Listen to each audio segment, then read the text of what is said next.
તો છતાંય એ ભગવાનની સામે લડ્યા. શા માટે? ભગવાનની યોજનાથી. બાકી પિતામાં ભીષ્મને કોઈ જીતી શકે નહીં. પણ ભગવાનની ઈચ્છા હતી એટલા માટે પિતામાં ભીષ્મ એની વિરુદ્ધમાં લડ્યા. ભક્તોમાં યાદ રાખવા જેવું છે કે પાપ છે ને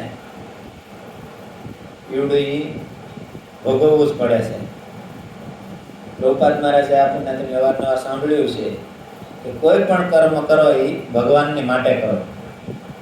ભગવાન માટે કરશો. તમે પુણ્ય કર્મ કરશો તો એનું ફળ ભોગવવું આવવું પડશે. તમે પાપ કરશો તો એને તો ભોગવવું જ પડશે.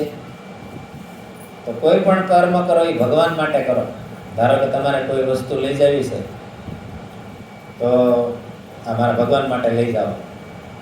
ભગવાનને સફરજન લઈ જવા છે તો સફરજન ભગવાન માટે લઈ જાઓ, એવો ભાવ રાખો. કેમ કે ભગવાન એની સેવાથી પ્રસન્ન થઈ જાય છે. ભગવાનને પ્રસન્ન કરવા હોય જેવી રીતે ગોપીઓ પ્રસન્ન કરતી, યત સુખાત સુખી. ભગવાનને શેમાં સુખ મળે છે?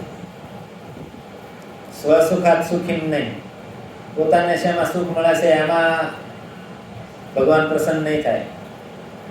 પણ ભગવાનને શેમાં સુખ છે?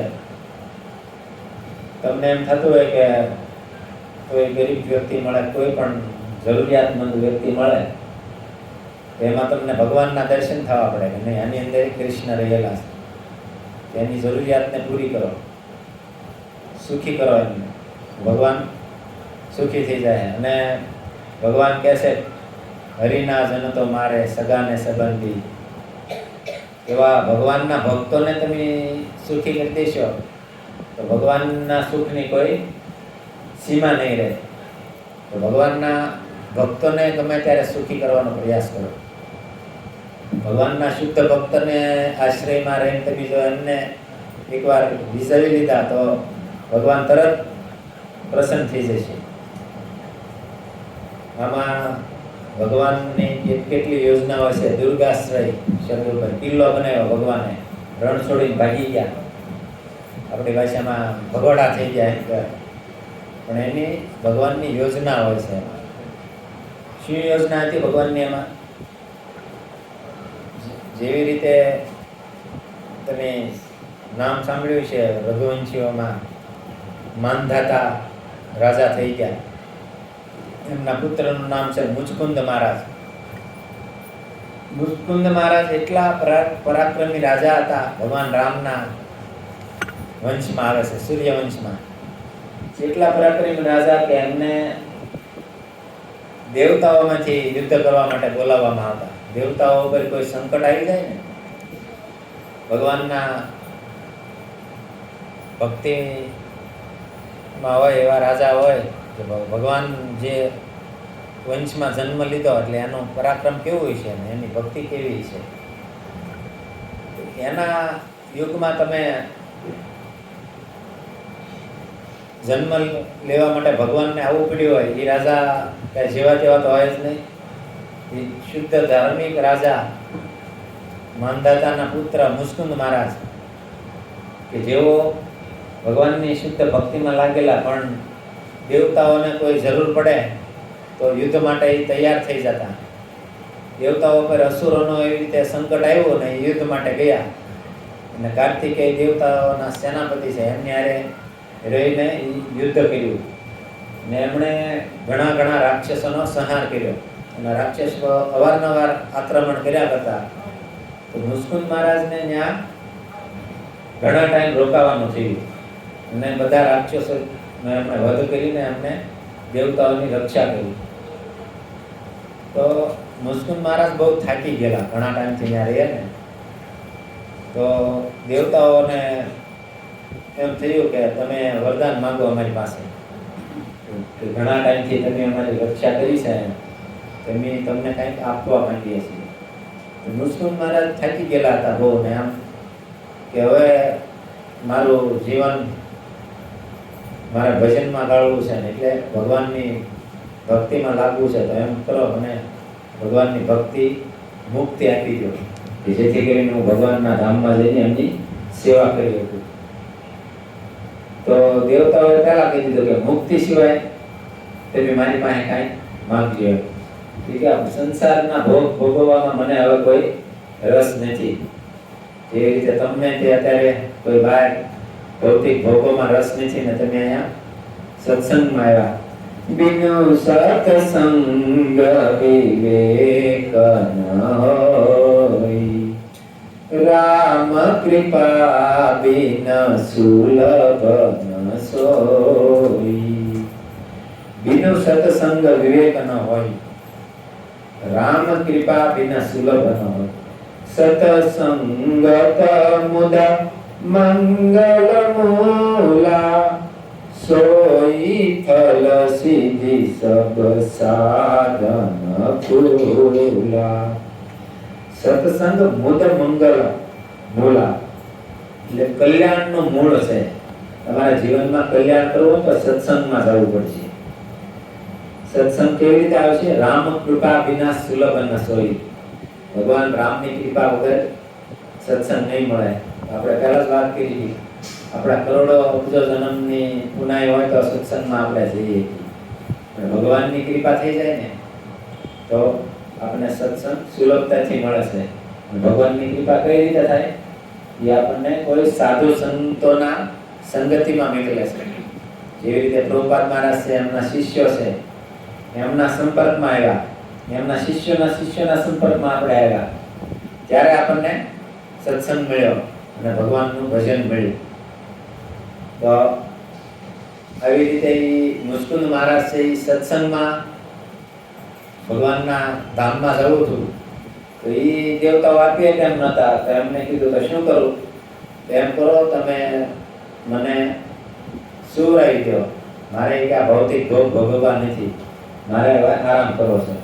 તો કાં મને ભગવાનના ધામમાં મોકલી દો, અથવા તો એ તમે કરી નથી શકતા તો મને એમ કરો સુવરાવી દો, અને હું જાગું ને એવું મને વરદાન આપો કે મને કોઈ જગાડે તો એની ઉપર મારી દ્રષ્ટિ પડતા જ બળીને ભસ્મ થઈ જાય. વિચારજો ભક્તો, આ ભગવાનની યોજનાઓ છે. ભગવાન ભાગ્યા એની પાછળનું કારણ. ભગવાન કૃષ્ણ ભગવાન રણ છોડીને શું કામ ભાગી ગયા? જ્યારે ભગવાને ચાણોર મુષ્ટિકને એનો વધ કર્યો મલ્લનો કંસમાં, મથુરામાં વ્યાવો હતો, અને છેલ્લે કંસનો પણ ઉદ્ધાર કર્યો ભગવાને. તો કંસનો ઉદ્ધાર થયો એ એમના જમાઈને ન કીધું, કોને? જરાસંધને. એ કંસના જમાઈ હતા જરાસંધ છે, એને ગમ્યું નહીં ને એને ભગવાનની પ્રત્યે વૈર હતું. અને કૃષ્ણ ભગવાનને કઈ રીતે ઉતારી પાડવા કે એને કઈ રીતે મારવા, એ જ પ્લાનમાં રહેતા. કંસનો જ્યારે વધ થઈ ગયો એટલે એનો ગુસ્સો આસમાને ભાગી ગયો અને સીધે એને બધા રાક્ષસો, દેવી આસુરી શક્તિઓને લઈને, લાખોની સંખ્યામાં સૈનિકો રાક્ષસોને લઈને ભગવાન પર આક્રમણ કર્યું. મથુરામાં ભગવાન હતા અને ઉગ્રસેન રાજ્ય કરતા હતા, કંસના પિતા. કંસે આવીને આક્રમણ કર્યું અને ભગવાન કૃષ્ણ બલરામ એની સામે લડ્યા, અને એની લાખોની સંખ્યામાં સેના હતી, એ બધાનો ભગવાને નાશ કરી દીધો અને જરાસંધને પકડી લીધો. જરાસંધને અપમાનિત કરી પકડી રાખ્યો. અને પછી જરાસંધને એવું લાગી ગયું, ભગવાન કૃષ્ણે એને છૂટો મૂકી દીધો. તો જરાસંધને એમ થઈ ગયું કે હવે મારે લડવું નથી, ને મારે કાં તો સુસાઇડ કરી લેવું છે, કાં તપસ્યામાં લાગી જવું છે, કે મારી જિંદગી શું રહી. ભગવાન કૃષ્ણની સામે હું હારી ગયો એટલે નાસીપાસ થઈ ગયા હતા. પણ એને કોઈને કોઈ કુસંગ થઈ જાય, જરાસંધને કોઈ દુષ્ટનો સંગ થઈ ગયો તો એને કીધું કે તમે તો રાજા છો, પાછા સેના કરો, પાછા અસુરોને બોલાવો ને ભગવાન કૃષ્ણની સામે પાછા લડો. તો જરાસંધ તરત વાતમાં આવી ગયા અને પાછી સેના એકઠી કરી, ગમે નથી મહેનત કરી, પાછી સેના એકઠી કરી, પાછા ભગવાન કૃષ્ણ સામે લડવા આવ્યા. ભગવાને પાછા એને જીતી લીધા, બધી સેનાને મારી નાખી. પાછા જરાસંધ જાય અને સેના ભેગી કરે, અસુરોને ભેગી કરીને આવે. ભગવાન કે આ તો કામ થઈ ગયું, અમારે કઈ અસુરોને મારવા જવું નથી પડતું, અસુરોને બધા ગોતી ગોતીને લાવે છે એને ભગવાન મારી નાખે. આવી રીતે 17 વખત જરાસંધે ભગવાનની ઉપર આક્રમણ કર્યું અને 17 વખત હારી જાય તો એને પ્રયાસ ન છોડ્યો. અને છેલ્લે એને ખબર પડી કે કૃષ્ણ ભગવાન છે એ ભગવાનને કોઈ માનતા નહોતા, કૃષ્ણ ભગવાનને ભગવાન, પણ વિષ્ણુ ભગવાનને માનતા હતા. તો એને સાંભળ્યું કે ભગવાન બ્રાહ્મણોનું કીધું કરે છે. બ્રાહ્મણ જે હોય ને, આપણે શાસ્ત્રમાં કીધું છે ભગવાન બ્રાહ્મણોના મુખથી જમે છે. તો ભગવાન બ્રાહ્મણોની આજ્ઞાનું પાલન કરે છે એવું જરાસંધે સાંભળ્યું. એણે બ્રાહ્મણોને બોલાવ્યા, બ્રાહ્મણોને જમાડ્યા, બ્રાહ્મણોને સંતુષ્ટ કર્યા અને બ્રાહ્મણો પાસે વરદાન માંગ્યું કે તમે મને વરદાન આપો. તો ભગવાનના ભક્ત હતા બ્રાહ્મણો, એને વરદાનમાં માંગ્યું કે હું કૃષ્ણ ઉપર વિજય પ્રાપ્ત કરી દઉં. તો બ્રાહ્મણોને વરદાન આપવું નહોતું, પણ શું કરે, એના ઋણમાં બંધાઈ ગયા હતા. તો પછી જરાસંધે થોડી ધાક ધમકી આપી, વરદાન આપો મને, આપવું જ પડશે. પછી બ્રાહ્મણો એને વરદાન આપ્યું, સારું તમે કૃષ્ણ પર વિજય મેળવી લેશો. તો ભગવાનની આ યોજના હતી કે બ્રાહ્મણોનું વરદાન નો અનાદર ન થાય એ માટે એ ભાગ્યા. અને આ બાજુ મુસ્કુલ મહારાજને ભગવાનનું ધામ જોતું હતું. એની પણ આપણે કથા આગળ તમને કહીશું કે યોજના શું હતી. તો 17 વખત જરાસંધ ભગવાનની સામે હારી ગયા અને 18મી વખત યુદ્ધ કરવા આવતા હતા. અને આ બાજુ કાળ યવન, જે અત્યારે યવન દેશના, એટલે કાળ યવન નામનો એક રાક્ષસ થઈ ગયો. એની ઘણી કથા મોટી છે કે જે ગર્ગાચાર્ય થયા ભગવાનના જે નામકરણ કર્યું, એમણે જે કાળ યવનની ઉત્પત્તિ કરાવી હતી. કેમ કે એક વખત યાદવોએ એમની કંઈક મુશ્કેલી કરીને એમનું અપમાન કર્યું. તો યાદવોને મારવા માટે થઈને એમણે કાલયવનની ઉત્પત્તિ કરાવી હતી. એ કાલયવન રાક્ષસ હતો. એ રાક્ષસને એનો અભિમાન હતો એના બળનું. એ ગોતતા રહેતા, જેવી રીતે આપણે રામાયણમાં આપણે દુદુંભી રાક્ષસ હતો અને એ ગોતતો કે મારી હારે લડે એવો કોણ વીર યોદ્ધા છે. તો એને વાલીને કોઈ કીધું કે વાલી બહુ બળવાન છે આ દુનિયામાં, એથી કોઈ નથી. અને વાલી સામે લડે છે ને છેલ્લે 1 મહિનો સુધી, 1 વર્ષ સુધી એનું યુદ્ધ આવે ને વાલી એને મારી નાખે. એવી જ રીતે આ કાળ યવન પણ બહુ શક્તિશાળી રાજા, અને એ ગોતતો હોય કે કોઈ મને એવો યોદ્ધા મળે. એક વખત એમને નારદજીના દર્શન થઈ જાય. આપણે વાત થઈ ને નારદ દર્શન અમોઘ. નારદજીના દર્શન થઈ જાય એટલે એને સામેવાળાને ભગવાનનું ધામ મળી જાય. અત્યાર સુધીમાં તમે કોઈ પણ દાખલો લો, નારદજીના જેના દર્શન થયા છે એને બધાના, પ્રહલાદ મહારાજ, ધ્રુવ મહારાજ, રાવણ, કંસ, કોઈ પણ રાક્ષસને ભગવાનના હાથે ઉદ્ધાર થયો, બધાને નારદના દર્શન થયેલા. કાળ યવનને પણ નારદજીના દર્શન થઈ ગયા.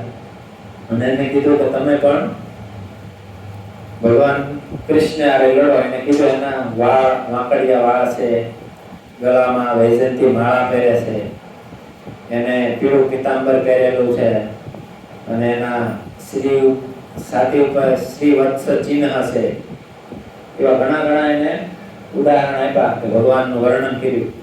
તો કાળ યવન ગોતતો હતો કે કોઈ એને કીધું એ તો અત્યારે મથુરામાં રાજા ઉગ્રસેન છે ત્યાં રહે છે. તો આ મથુરા બાજુ આવ્યા અને ભગવાન કાળ યવન આવતો હતો ત્યાં જ નક્કી કરી લીધું કે એમણે વિશ્વકર્માને આજ્ઞા આપી દ્વારકા નગરી બનાવી નાખી. કેમ કે ભગવાનને ખબર હતી જરાસંધ આવવાનો છે અને કાળ યવન આવવાનો છે, તો યાદવો બધા ડરી જશે. એમણે દ્વારકા નગરીની રચના કરી નાખી. રાતોરાત ભગવાને બળદાને દ્વારકામાં, મથુરામાંથી દ્વારકામાં સ્થાપિત કરી દીધા. અને આ બાજુ જરાસંધ આવવાનો હતો અને પેલા કાળ યવન આવી ગયો ને જરાસંધ આવી ગયો.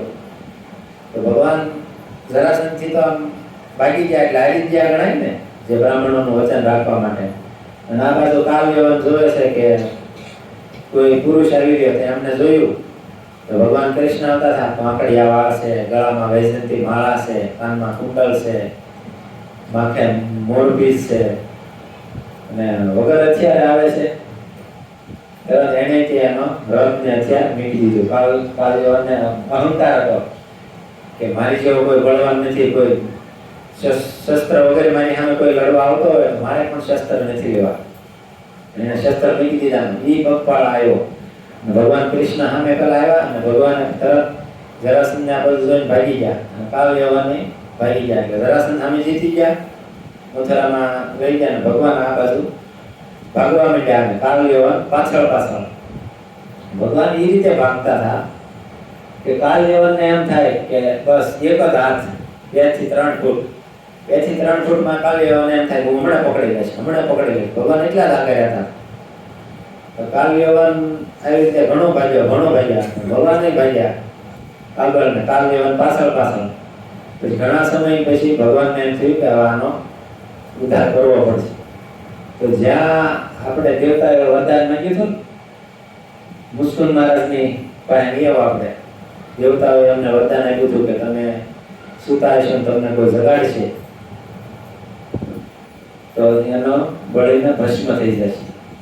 ભગવાન કૃષ્ણ જે મુસ્કુંદ મહારાજ જે ગુફામાં સુતા હતા એ ગુફામાં વહી ગયા અને એ કાલયવન ભાળે એમ થોડાક એને અંતર વધારી દીધું. ભગવાન થોડાક ફાસ્ટ દોડી એ ગુફામાં ગયા અને મુસ્કુંદ મહારાજ સુતા હતા ત્યાં પીતાંબર ઓડાડી દીધો એમને. અને આ બાજુ કાલયવન પાછળ પાછળ આવ્યો, અંદર આવીને જોયું કે ઘડીમાં એ સુઈ ગયો કે આ કઈ રીતનો કરશે. હજી તો હું આવું છું તો 15-20 સેકન્ડ 1 મિનિટમાં એ હુઈ હતી ગયો કે એને તો ગુસ્સો આવી ગયો બહુ. અને એક એને સીધું એની લાત મારી, એક પાટું માર્યું અને થાવ ભાઈ કે હું અહીં કે પાછળથી દોડી થાકી ગયો કે યુદ્ધ કરવાની થતો ભાગ કરે છો. એક પાટું મારીને એને જગાડી દીધા અને જોયું ત્યાં તો મુસ્કુંદ મહારાજ જટા મોટી થઈ ગઈ જાગીને જોયું આંખ્યું વિશે ઉભા થાય કે આ કોણ છે. અને સીધો ક્રોધમાં હતા એટલે એને સીધી દ્રષ્ટિ કરી એટલે એની દ્રષ્ટિથી કાલયવન બળીને ભસ્મ થઈ ગયો. તો ભગવાનની આ યોજના જો બ્રાહ્મણના વરદાન હતું જરાસંધને કે તમે જીતી જાઓ, જીતી ગયા. અને અહીંયા મુસ્કુંદ મહારાજનું વરદાન કે કોઈ સામે આવશે તો એને બાળીને ભસ્મ થઈ જશે. અને ભગવાનને કાંઈ કરવું ન પડ્યું, કાલયવન સીધો આમને બળીને ભસ્મ થઈ ગયો. તો કોઈ પણ વસ્તુ થાય એ ભગવાનની ઈચ્છાથી થાય છે. આપણે કહે ને ભગવાનની ઈચ્છા વગર પાંદડું નહીં થતું. કોઈને ભગવાન ખાલી નિમિત્ત બનાવી દે છે. કે તમે ઘણી વાર કથા સાંભળો છો ને કે પોતાના કર્મનું ફળ જ ભોગવવું પડે છે. કર્મ તમે જેવું કરશો એવું જ ફળ મળશે. આપણે વાત થઈ ને કે 3 ગુણ છે પ્રકૃતિના, સતોગુણ, રજોગુણ અને તમોગુણ. તો રજોગુણમાં રહેશું ને આપણે તો આપણને રજોગુણમાં રહીએ છીએ ઝાઝા. તો આપણે તો રજોગુણમાં રહીશું તો આપણને એના 2 શત્રુઓ છે કામ અને ક્રોધ. કામ અને ક્રોધ એ રજોગુણથી તમને પાપ કર્મો કરાવશે અને પાપ કર્મનું ફળ ભોગવવા આવવું પડશે. તો બને ત્યાં સુધી આપણે પ્રયાસ કરવો પડે કે સતોગુણમાં રહેવું. સતોગુણમાં આપણે રહીશું તો ભગવાનનું ભજન કરવાનું મન થશે અને પછી ધીમે ધીમે સતોગુણથી પણ ઉપર ઉઠીને નિર્ગુણમાં આવી જવું પડશે, શુદ્ધ સત્વમાં આવી જવું પડશે. ત્યારે આપણને ભગવાન મળશે. અને ભગવાનને મેળવવા હોય તો શું કરવું પડશે? સાધુઓનો સંગ કરવો પડશે. અને મેન ભગવાનને પ્રાપ્ત કરવા માટે ભગવાનને પ્રેમ કરવો પડશે. ભગવાનને પ્રેમ કઈ રીતે મળશે? આપણે અગાઉ બોલી ચૂક્યા છીએ. ભગવાનના ભક્તોને પ્રેમ કરવાથી, ભગવાનના શુદ્ધ ભક્તોનું આજ્ઞાનું પાલન કરવાથી આપણને ભગવાનને પ્રેમ કરી શકશું. રામાયણમાં એક સુંદર ચોપાઈ છે. પ્રેમ ભક્તિ જલ બિન રઘુરાઈ અભિયંતર મલ કબહુ ન જાઈ. પ્રેમ ભક્તિ જલ બિન રઘુરાઈ. પ્રેમ રૂપી ભક્તિ જ્યારે આપણે નહીં કરીએ ત્યાં સુધી આપણને ભગવાન નહીં મળે. ભગવાનના ભક્તોને પ્રેમ નહીં કરીએ ત્યાં સુધી ભગવાન આપણને મળશે નહીં.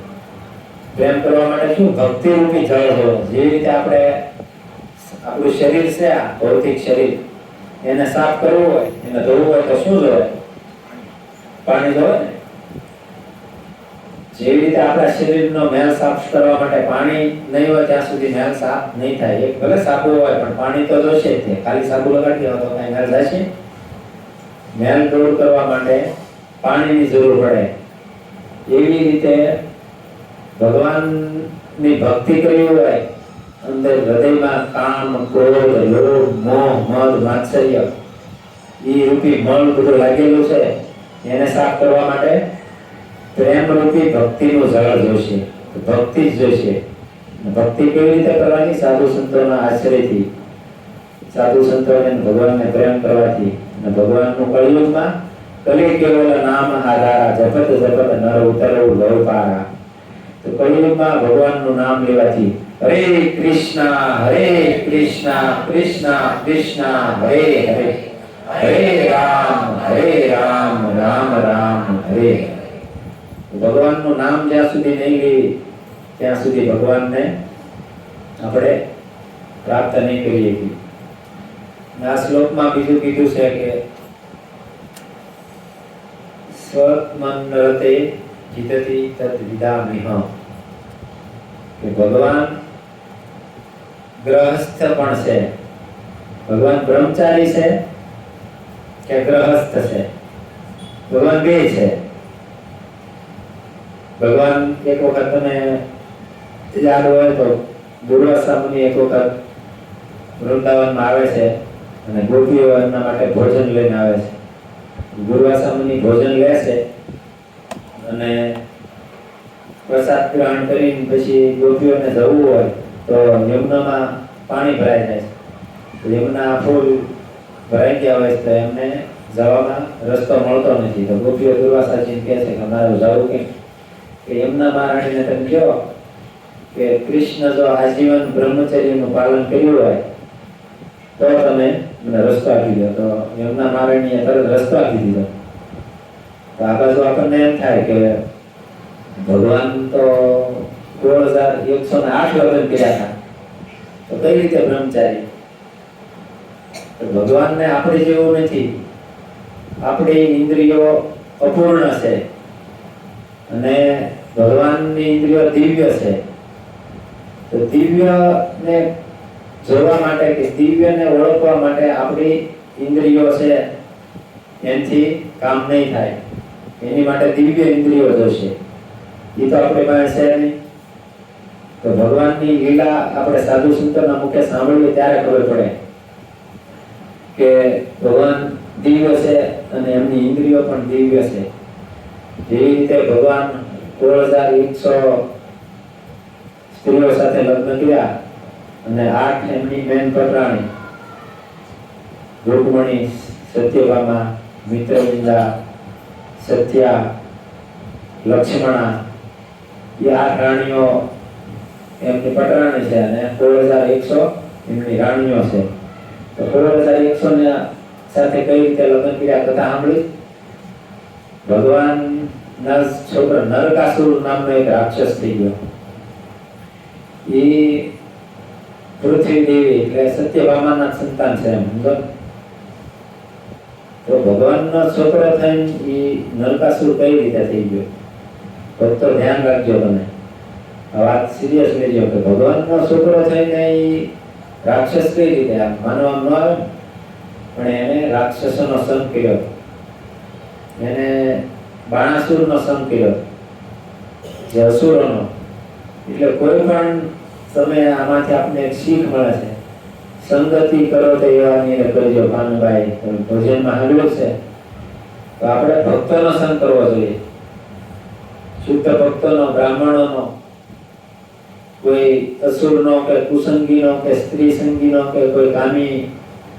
તમને એક ઉદાહરણથી સમજાઈ જશે કે કોઈ માવા ખાતા હોય, તમાકુ વાળા વ્યસન હોય કે દારૂ પીતા હોય તો લેને એક કટકો એનો સંગ કર્યાથી જ તે થઈ ગયું ને, એનો આપણે માવા ખાવાવાળાનો સંગ કર્યો ને એક એક કટકો લીધો તો આપણે માવા ખાવાવાળા થઈ ગયા.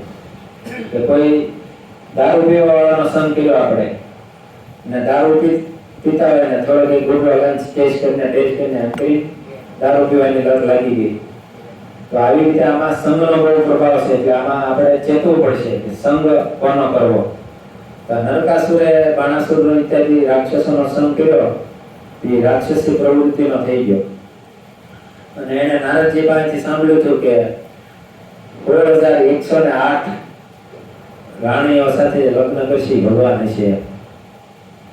તો એને એમ થઈ ગયું કે એક પછી એક સુંદર કન્યાઓ હોય, રાજકુમારીઓ કોઈ, એનું અપહરણ કરતો અને 16,100 સુધી પગી ગયો. 16,100 સુંદર યુવતીઓનું એને અપહરણ કરેલું અને એક મહેલમાં રાખી અને 16,108 થઈ જાય કે એક સાથે 16,108 ને એને લગ્ન કરવાના અને એને ભગવાન થઈ જવું. અને આ બાજુ 16,108 જે છોકરીઓ હતી એમણે ભગવાન કૃષ્ણને પ્રાર્થના કરી, ભગવાનના ગુણગાન બહુ સાંભળ્યા હતા. શ્રવણ બહુ મહત્વનું છે. ભગવાનનું તમે કથા શ્રવણ કરશો તો ભગવાનના વિચારો આવશે, અને ભક્તોની કથા સાંભળશો ભક્તોના વિચાર આવશે. આવડે આ કન્યાઓએ ભગવાનની કથાઓ સાંભળી હતી, કૃષ્ણ ભગવાનનું વર્ણન સાંભળ્યું હતું. તેમણે ભગવાનને પ્રાર્થના કરી, હે કૃષ્ણ, હે કરુણા સિંધુ, હે દીનબંધુ, ત્રાહિમામ અમને કે આ નરકાસુરથી બચાવો.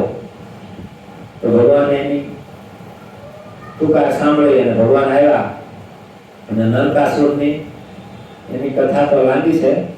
નરકાસુર ભાલો ફેંકે છે, ત્રિશૂળ ફેંકે છે, ને બાણ ધનુષ બાણથી તીર ફેંકે છે. પણ ભગવાન કૃષ્ણ એને રમતમાં બધું એ સત્યભામાને લઈને આવતા હોય. અને એક વખત સત્યભામાએ ને તે ભગવાને થોડુંક નાટક કર્યું, થોડુંક આમ ભગવાનને ભીડ પડે ને એવી કે ઓલા નરકાસુર થોડોક હેવી થઈ ગયો, એનો અસ્ત્રનો શસ્ત્રનો એના બાણ આવવા માંડ્યા, ભગવાનની બાજુમાંથી વહી જાય, ભગવાન છટકી જાય. તો સત્યભામા સાથે હતા. તો સત્યભામાએ જલ્દી કહી દીધું કે આને કે મારો તમે, કે આને કે મને કે તમને બાણ વાગી જાય, હમણાં મને વાગી જાય. ભગવાને શાંત કર્યું હતું, કેમ કે એ સત્યભામાના પુત્ર હતા, એમના ભગવાનનો છોકરો હતો. એની માં ન કે ત્યાં સુધી ભગવાન મારે નહીં. સત્યભામાએ એને આજ્ઞા આપી દીધી કે આને મારો. ત્યારે ભગવાને એને સુદર્શન ચક્રથી એનો ઉદ્ધાર કર્યો. તો આપણને આમાં શું શીખ મળી કે આપણે સંગતિ કોઈ એવા કુસંગીઓની નહીં કરવાની, અને કરવી હોય તો એમાં આસક્તિ નહીં રાખવાની. જેવી રીતે તમે અવારનવાર સાંભળ્યું છે કે આશા હિ પરમો દુઃખમ, આસક્તિ દુઃખનું કારણ છે.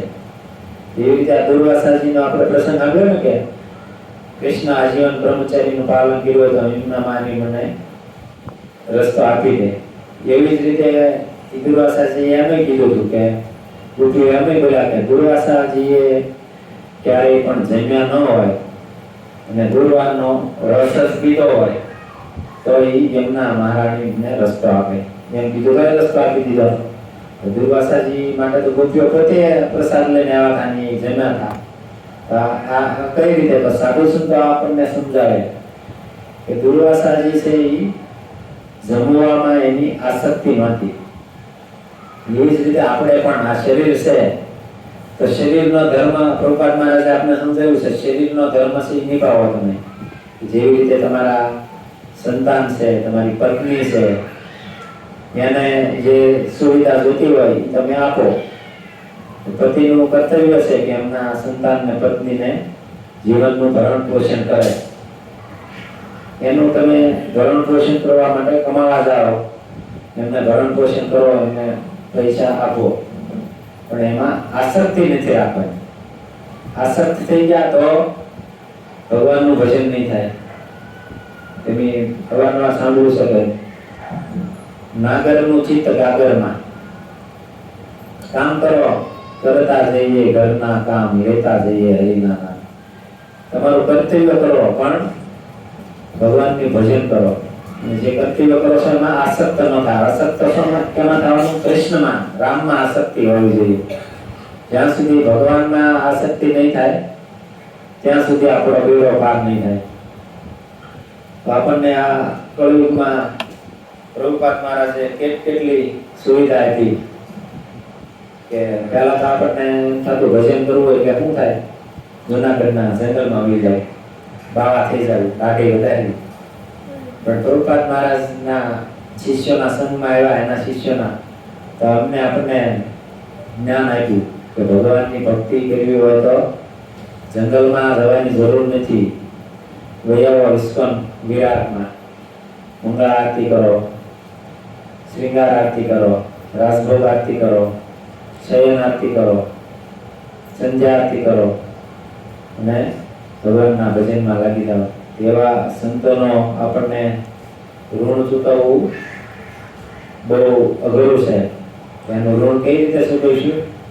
અહીંયા જે આપણને કાંઈ સેવા આપતા હોય એ સેવા કરીને, કથામાં જોયું કે જગન્નાથ કથા આપણે હતી અહીંયા, એમાં ઘણા ભક્તોએ તન મન અને ધનથી સેવા કરી. તો આવી રીતે જ સેવા કરતી રહેવી જોઈએ. અમારા જ ગામમાં એક શ્રીપાદાનંદ મહારાજ થઈ જાય, અમારા ગામના વતની છે અને એમણે દીક્ષા લઈ લીધી. એમનું નામ છે શ્રીપાદાનંદ મહારાજ. તો એમને એક મંદિર ત્યાં છે, હનુમાનજી મહારાજનું, દત્તાત્રેય ભગવાનનું શિવલિંગ છે. એમાં જે આરતી થતી હતી તેમાં એક માતાજી વાટો બનાવીને સેવા કરતી. હિન્દીમાં એને શું કહેવાય, ધૂપબત્તી કે આપણે ગુજરાતીમાં દેશી ભાષામાં વાટ્યું. એ ધૂપબત્તી હોય ને એની સેવા એક માતાજીને આપેલી. એ માતાજીએ લગભગ 10 વર્ષથી વાટ્યું બનાવવાની સેવા કરતા અને ત્યાં ભગવાનની આરતી થતી એમથી એ વાટ્યુંથી. એ માતાજીનો શરીર છોડવાનો સમય થઈ ગયો તો એ બાપુ છે શ્રીપાદાનંદ મહારાજ કોઈના ઘરે જતા નહીં, કેમ કે એ ભૌતિક વસ્તુ પ્રત્યે એનું આકર્ષણ નહોતું. સંતો એ ભૌતિકમાં ન જાય, બીજા બધાને તેડાવ્યા તો હોય તે કંઈક ભૌતિક લાલસાથી તેડાવતા હોય, કોઈના ઘરે લગભગ ન જતા. કોઈ ભક્તો હોય તો એમના ઘરે ખાલી જતા. તો આ માતાજી સેવા કરતા ને વાટ્યું બનાવીને, અને એમને ખબર પડી કે હવે એનું શરીર છૂટે એમ છે. એ બાપુ ત્યાં પહોંચી ગયા એમના ઘરે અને એને ભગવદ્ ગીતા એક છોકરાને એના શિષ્યને હારે લઈને ગયા અને એમ કીધું કે ભગવદ્ ગીતાનો 15મો અધ્યાયનો પાઠ કરે. એ માતાજીનું તમે સાંભળજો, એને સેવા કરી છે તો એને કેવું ધામ મળ્યું, મૃત્યુનું કેવું થયું. ભગવદ્ ગીતાનો અધ્યાયનો પાઠ એને સાંભળતા સાંભળતા શરીરનો ત્યાગ કર્યો.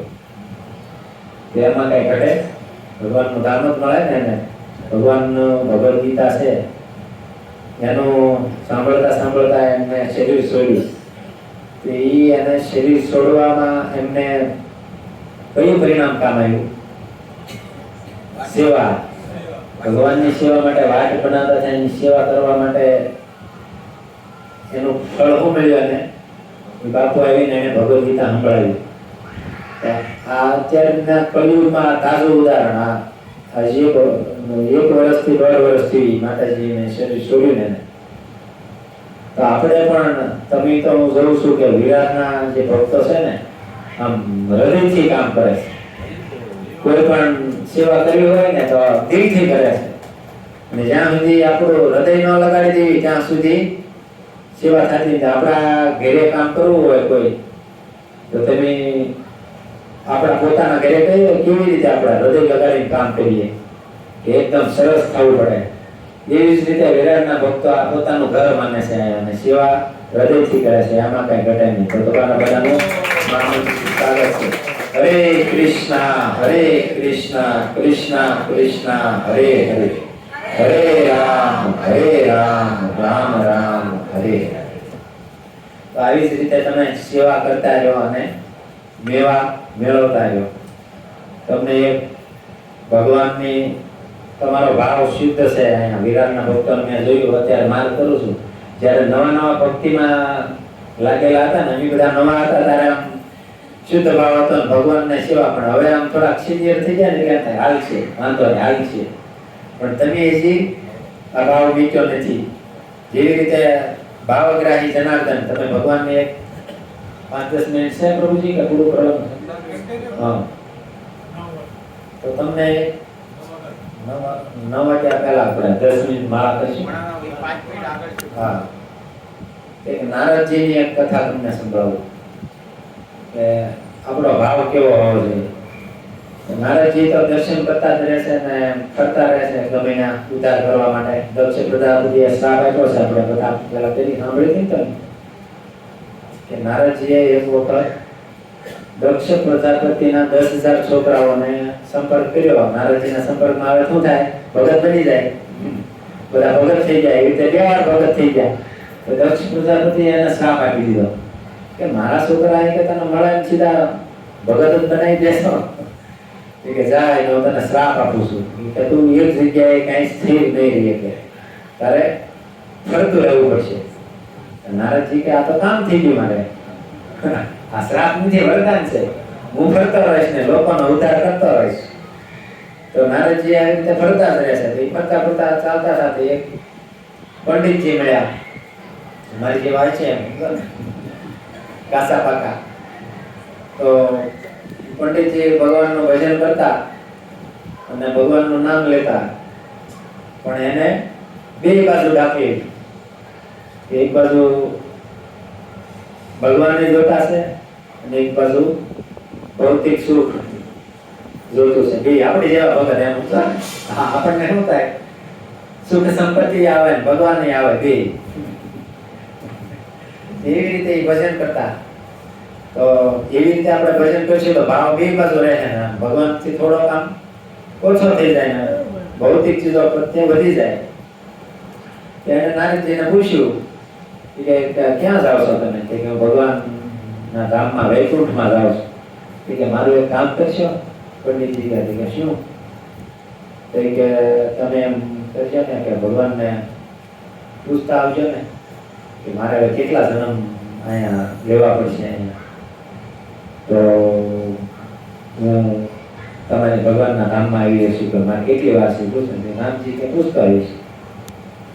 અને જતા હતા તો એક મોચી પણ એમને મળ્યો. નારદજી મોચી ભગવાનના ભક્ત, ભગવાનનું મોચી કામ કરે એનું, અને એનું ચિત્ત ભગવાનમાં જ લાગેલું. એના ભગવાનના નામમાં જ મશગુલ રહે. હરે કૃષ્ણ કૃષ્ણ કૃષ્ણ હરે હરે, હરે રામ રામ રામ હરે હરે. ભગવાનનું ભજનમાં મસ્ત રહેતા, મોચીનું કામ કરતા જાય. એનું ચિત્ત ક્યાં હતું? ભગવાનમાં. કામ કરતા ખાલી કરવા હતું. આપણે કામ કરવાનું છે, પરિવારનું ભરણ પોષણ કરવાનું છે, પણ એમાં આસક્ત નથી થવાનું. મોચી એવી રીતે કરતા, નિત્ય કર્મ કરતા, ભગવાનનું ભજન કરતા. નારદજીને પૂછ્યું કે ભગવાનને પૂછતા હોય છે કે મારું જે કેટલે સમય તમે મને બોલાવશે? નારદજી તો પૂછતા હોય છે. ગયા નારદજી ભગવાનના ધામમાં જઈને આવ્યા.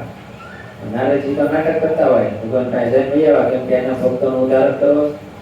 અને રિટર્ન આવ્યા એટલે પેલા એને આ મળ્યા જે પંડિતજી હતા નહીં.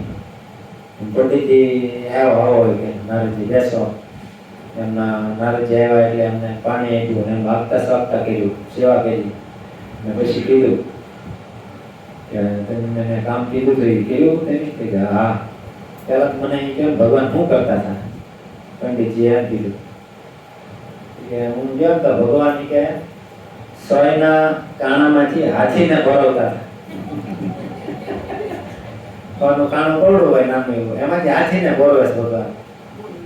તો પંડિતજીને એમ થયું કેમ કે દિવ્ય બુદ્ધિ નથી કે નારદજી કે તમે કે સાધુ સંત થઈને ફેંકવાનું ચાલુ કર્યું. અહીંયા ફેંકવા વાળા ઘણા આવે છે, તેની ફેંકવાનું ચાલુ કર્યું કે ભગવાન થોડા નવરા છે કે હાથી ભરવાન હોય ના કાણામાંથી એવી નવરાય છે ભગવાનને. સારું એ ગીત આવજો, તેને મારું કામ કર્યું કે હું કે કેટલા જન્મ મારે ક્યારે ભગવાનના ધામમાં આવીશ. નારદજી કે તમારે કે ઓછો 300 જન્મ લેવા પડશે. ઓછામાં ઓછા એક ભગવાનને મેં કીધું ભક્ત છે તમારી ભક્તિ કે ઓછામાં ઓછા 100 જન્મ લેવા પડશે એમ કહી દઉં. પેલા પંડિતજીને લાગી આવ્યું કે હું એટલા ટાઈમથી ભક્તિ કરું છું કે ભગવાન મળવા એમ નથી, કે હવે કાંઈ ભજન કરવા જેવું લાગતું નથી, આમાં કે ભજન ન કરાય. 100 જન્મ શા માટે? નારદજીએ પરીક્ષા કરી હતી કે ભગવાન શું કરે છે એમ પૂછ્યું તો એને કાંઈ ભગવાન એવા હાથીમાંથી કાંઈ પુરાવતા નહોતા, પણ ઓલાને વિશ્વાસ આવે છે કે નહીં, પણ એને વિશ્વાસ ન આવ્યો અને એ ખ્યાલ થઈ ગયા. પણ એને ભગવાનનું કામ મળ્યું તે, પણ થોડી વાર લાગી એને, કેમ કે ભગવાન સ્વલ્પમપશ્ય ધર્મસ્ય ત્રાયતે મહતો ભયાત. આવડા જે ભગવાનની ભજનનું કાર્ય કર્યું છે, થોડું પણ કર્યું છે, એમાં કોઈ નાશ થતો નથી. એનામાં ભગવાનની આપણે ભક્તિ કરી હોય ને તો વધતી જાય છે. આ જન્મમાં માનો કે 10% કરી, બીજા જન્મમાં 1% કરી, તો એ ત્રીજા જન્મમાં 12% ચાલુ થશે આપણે. એમાં કોઈ લેસ નથી થતું. સ્વલ્પમપશ્ય ધર્મસ્ય ત્રાયતે મહતો ભયાત. તો ભગવાનની ભક્તિ આપણે બંધ નથી દેવાની. આપણે પ્લસ થઈ, જે આજે 1% કરી, 2% કરી, કોઈમાં 10% કરી, 100% થઈ જાય એટલે ભગવાનનું કામ મળી જાય છે. અને આ બાજુ નારદજી આવ્યા મોચી પાસે. મોચી પાસે આવી કીધું કે મોચી એમ આગતા સ્વાગતા કરી, અમને બેસાયા, ચરણની સેવા કરી, સાધુઓની સેવાના મહિમા ખબર હતી. નારદજીની સેવા કરી પછી નારદજીને પૂછ્યું ભગવાન શું કરતા હતા એમ કહે છે કે એમને પણ નારદજીએ કીધું કે ભગવાન છે એ હાથીને લઈને સોના કાણામાંથી હાથીને પોરવી કરી બહાર કાઢતા હતા. કે નાચવા માંડ્યા કે ઓહ ભગવાન આવું કરી લેતા હતા, અદભુત કામ, આવું તો કોઈ ન કરીએ કે એવું ભગવાને કર્યું. નારદજી કે તને કાંઈ એમ નથી થતું કે આવું ન થાય? એમાં કે શું વાત મોટી વાત છે કે ભગવાનથી તો આનથી મોટું કામ થાય કે ભગવાન ધારે તો ગમે કરીએ કે જેવી રીતે આપણે સાંભળ્યું ને, આપણે જોવા માટે આંખ જોવે, ભગવાન હાથથી નહીં જોઈએ કે આપણે જમવા માટે મોઢું જોવે, ભગવાન હાથથી નહીં ખાઈએ કે. કેમ કે ભગવાન અચિંત્ય શક્તિના માલિક છે. આપણે જે ચિંતનમાં ન આવે એવી ભગવાનની પાસે શક્તિ હોય, એ તો ગમે એ કરીએ કે. મોચી કે એ વડિયાની ઝાડ નીચે બેસીને મોચી કામ કરતા કે આ વડલો છે નારદજીને કે આ કેવી રીતે બન્યો એનું ને આપણે શું કહેવાય વડલાનું ફળ પેપા કહીએ આપણે, ટેટા, ગુજરાતીમાં વડના ટેટા કહેતા. એ ટેટામાં કે કેટલા દેવ હોય, 500,000 આમ ટેટાને ક્યારેક ખોલજો વડલાના ફળને, એટલે એમાંથી ઝીણા બી હોય, લગભગ 1000 જેટલા એકમાં નીકળી જાય એટલા ઝીણા બી હોય. એ એક ઝીણું એવું બી હોય, એક બિંદુ જેવું, તાંસની ટોચ જેવું. ઈવડે કોઈ કાગડા કે કોઈ પક્ષી ખાય અને એના પેટમાં પ્રોસેસ થાય અને પછી એની મળ ત્યાગ કરે, એની સરકે કંઈક કાગડા, અને એ જગ્યાએ વડલા ઉગી જાય કે પીપળા ઉગી જાય, ઉમરા ઉગી જાય. તો એ વડલા કાગડાના પેટમાં જાય, એ બહાર આવીને ઉગી જતા હોય, મોટો વૃક્ષ થઈ જતા હોય, મોટો રગડો હાથી કરતા મોટો. કબીર વડે કોઈ ગયા હોય તો કબીર હોય તો કબીર વડે ભરૂચમાં કેટલો વડલો મોટો છે કે એનું કોઈ માપ જ નથી, એનું થડ ક્યાંય ખબર નથી, એટલો મોટો વડલો. કે આવો વિશાળ વડલો જો એક ખાવ ટાંસણીની ટોચમાંથી ભગવાન ઉત્પન્ન કરી શકતા હોય તો ફળનું કાણું તો મોટું હોય, એમાંથી હાથી કાઢવું એ તો રમત વાત છે. આ શું દ્રઢ વિશ્વાસ હતો, ભગવાન કોઈ પણ કાર્ય કરી શકે. અને ઓલા પંડિતજીને વિશ્વાસ નહોતો એટલે એને વાર લાગી. અને આને તો છતાંય નારદજીએ એમ કીધું કે તમારે 1000 જન્મની વાર લાગશે. તો એ નાચવા માંડ્યા, જોર જોરથી ઊભા થઈ કે 1000 જન્મ પછી હું ભગવાનના ધામમાં જઈશ. 1000 જન્મ. નારદજી કહે 1000 જન્મ ગુણ્યા કે એવરેજ કે 70 વર્ષ જીવ તો કેટલો થાય એમ 7000 વર્ષ થાય એમ કે નહીં, કરોડો અબજો જન્મ લઈ લીધા, અબજો જન્મથી કે આપણે 84 ની યોનિમાં ભટક્યા કરી છે, છતાંય ભગવાનનું ધામ મળતું નથી. 1000 જન્મ તો બહુ ઓછા છે એમ. ત્યારે નારદજીએ કીધું કે નહીં, તું આના જન્મમાં જ ભગવાનના ધામમાં વહી જાય છે. તો આવો ભાવ હોય, આવો એક ભાવ ચૈતન્ય ચરિતામૃત, તમે નામ સાંભળ્યું છે ચૈતન્ય ચરિતામૃત? ભગવાન ચૈતન્ય મહાપ્રભુ જેમના ભક્તોમાં મુકુંદ દત્ત એક ભક્ત થઈ ગયા, સ્વરૂપ દામોદર એમના પાર્ષદોની હારે રહેતા, રૂપ ગોસ્વામી, સનાતન ગોસ્વામી, મુકુંદ એવા ઘણા ઘણા ભક્તો છે. તો આ મુકુંદ ની ઉપર ભગવાન ઓછી કૃપા કરતા. તો સ્વરૂપ દામોદરે કીધું તમે મુકુંદ ની ઉપર કંઈક કૃપા કરો ને. તો ભગવાન એકવાર ખીજાઈ ગયા. ચૈતન્ય મહાપ્રભુ પરીક્ષા લેતા હતા કે મુકુંદ ની ઉપર મારે કૃપા જ નથી કરવી, એની મારી સામે આવવા ન દેતા, એને આજથી મારી સામે લાવવાનું બંધ કરી દીધું. તો બધા ભક્તો દુઃખી થઈ ગયા. મુકુંદ છે ને એ સારા એવા ભગવાનના ભજન ગાતા, મહામંત્રનું કીર્તન કરતા, એનો અવાજ એકદમ બહુ સુમધુર હતો કે બધાને નચાવતા. પણ મહાપ્રભુ પરીક્ષા લેતા હતા અહીંયા. તો મુકુંદની એન્ટ્રી બંધ કરાવી દીધી મહાપ્રભુ પાસે. એક વખત સ્વરૂપ દામોદર એ મુકુંદ પાસે જાય અને કહે છે કે ચૈતન્ય મહાપ્રભુ કે પૂછો નહીં કે તમને કે કેટલા મારા જન્મ લાગશે ભગવતધામ જવા માટે, કે તમે કે કૃપા બેન કહી દીધી મારી ઉપર. તો સ્વરૂપ દામોદરે પૂછ્યું, કીધું કે એને કહી દે કે 1000 જન્મ લાગશે. તો મુકુંદ ને સ્વરૂપ દામોદરે કીધું કે 1000 જન્મ લાગશે ભગવાનના ધામમાં જવામાં. તો એ નાચવા માંડ્યા, હરિ બોલ હરિ બોલ હરિ બોલ. તો સ્વરૂપ દામોદર કે કેમ નાચો છો? એને આ જ જવાબ આપ્યો કે કરોડો જન્મ અબજો જન્મ થઈ ગયા છતાંય કે ભગવાનનું ધામ ન મળે. અને ચૈતન્ય મહાપ્રભુએ કીધું કે 1000 જન્મમાં 1000 જન્મ તો પળવારમાં વ્યા જાય, કરોડો અબજો જન્મથી કે હું ભટકું છું, 1000 જન્મ દાતા શું વાર લાગે? અને આવું જયારે સ્વરૂપ દામોદરે મહાપ્રભુને કીધું કે આમ કે એને બોલાવો, અને તરત ચૈતન્ય મહાપ્રભુ એને આલિંગન આપે છે અને કે આના જન્મમાં તમારી ભગવાનની ધામની ટિકિટ કપાઈ જશે. તો આપણે પણ કેવો ભાવ રાખવાનો છે? શુદ્ધ ભાવ, નિષ્કપટ ભાવ, છલ કપટ મોહે છિદ્ર ન ભાવે. અને સપાઈ સાંભળી છે રામાયણની, છલ કપટ મોહે છિદ્ર ન ભાવા. છલ કપટ મને ક્યારેય નહીં ભાવતું. એક વસ્તુ તમે યાદ રાખજો, ભગવાનના ભક્તોનો કોઈનો અપરાધ ન થઈ જાય.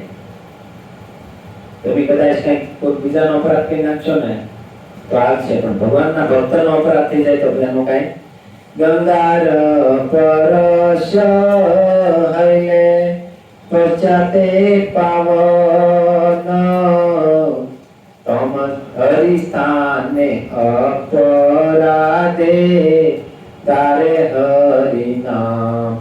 તમ સ્થાને અપરાધે નાહી પરિત્રાણ. ગંગાનો આપણે નાહી એને તો આપણે પવિત્ર થઈ જઈએ, પણ સાધુ સંતો હોય ને શુદ્ધ ભક્તો એના દર્શન કરવાથી આપણે પવિત્ર થઈ જઈએ. અને કોઈ ભગવાનનો અપરાધ કરે ને તો ભગવાનનું નામ લે ને તો એમાંથી મુક્તિ થઈ જાય છે. પણ તોમા સ્થાન અપરાધે નાહી પરિત્રાણ. કોઈ ભગવાનના શુદ્ધ ભક્તો હોય ને એનો આપણે અપરાધ કરી નાખ્યું ને એમાંથી આપણે મુક્તિ નહીં થઈ શકી.